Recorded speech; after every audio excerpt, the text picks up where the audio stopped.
दे रहा होगा 305 रुपया एमआरपी लिखी हुई है और ये आजमगढ़ की मंडी से मुझे मिला है मात्र 8 रुपए का। कितना परसेंट कमीशन आप खा रहे हो? ये ऐसा क्यों है? इस पे भी चर्चा होती है। ये देखिए आईबी सेट है जिसके माध्यम से ग्लूकोज ब्लड वगैरह चढ़ता है शरीर में, इसे कहते हैं आईबी सेट। इस पे जो एमआरपी लिखी हुई है वो 198 और यहाँ आप देख सकते हैं 198 रुपए की ये आईबी सेट मुझे पड़ी है मात्र 12 रुपए की। फिक्स्टर वीगो सेट लगाने के बाद जो उस पर टेप लगाया जाता है यह मुझे पड़ी है 6 से 7 रुपए की और इस पे एमआरपी 71 रुपया 50 पैसा। यहां भी आप देख सकते हैं। मैं इसलिए आपके बीच आया हूं।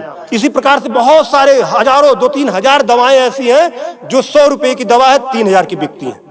बाइकिल धागा जब आपका ऑपरेशन होता है जिससे आपका सिला जाता है वह 150 रुपए का आता है, उसकी एमआरपी 1045 रुपया आप यहां देख सकते हैं।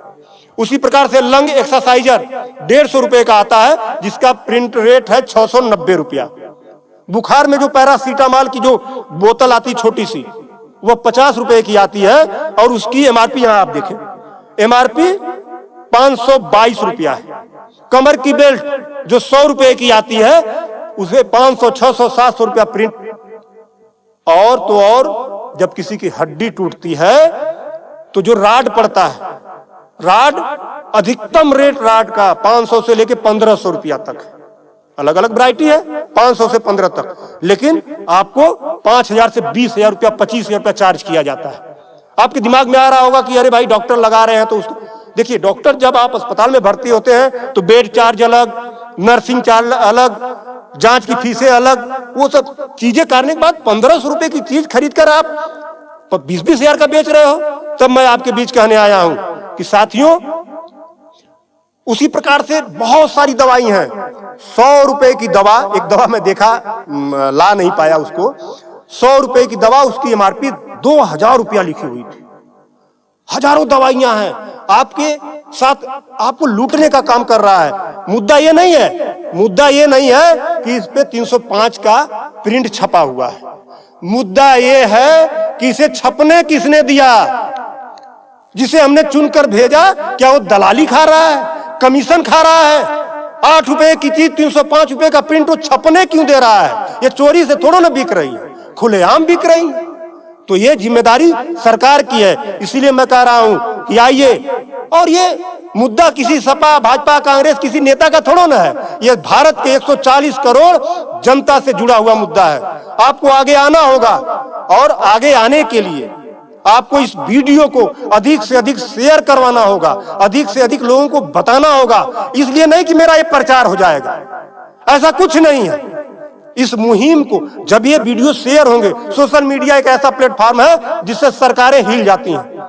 आज मैं इस चीज को लेकर आया हूं, यह जनता से जुड़ा हुआ मुद्दा है। जब आप मेरी इस बात को, जनता की इस आवाज को अपने इलेक्ट्रॉनिक गैजेट्स के माध्यम से आगे बढ़ाने का काम करेंगे, निश्चित रूप से सरकारें डरेंगी। और मैं तो कहता हूं सरकारों को जनता से डरना चाहिए, जनता को सरकारों से नहीं डरना चाहिए। तब मैं आपके बीच कहने आया हूं कि आइए मेरे इस मुहिम को आगे बढ़ाएं। कि बात 305 रुपए की नहीं है, बात उस गरीब की है, उस रिक्शा चालक की है जो दिन भर में 450 से लेकर 500 तक की मजदूरी पाता है।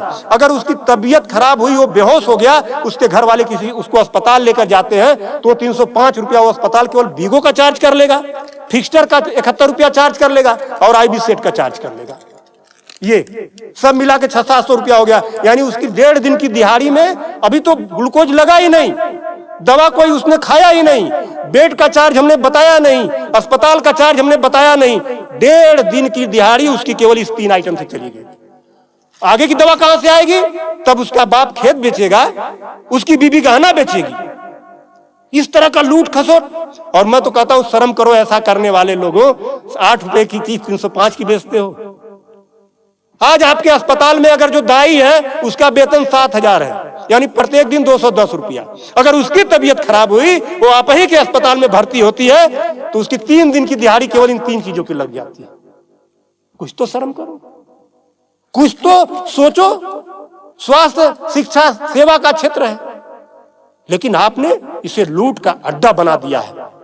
सरकारों के मिली भगत से ऐसा हो रहा है। तो मेरा निवेदन है आप लोगों से कि इस वीडियो को अधिक से अधिक शेयर करें ताकि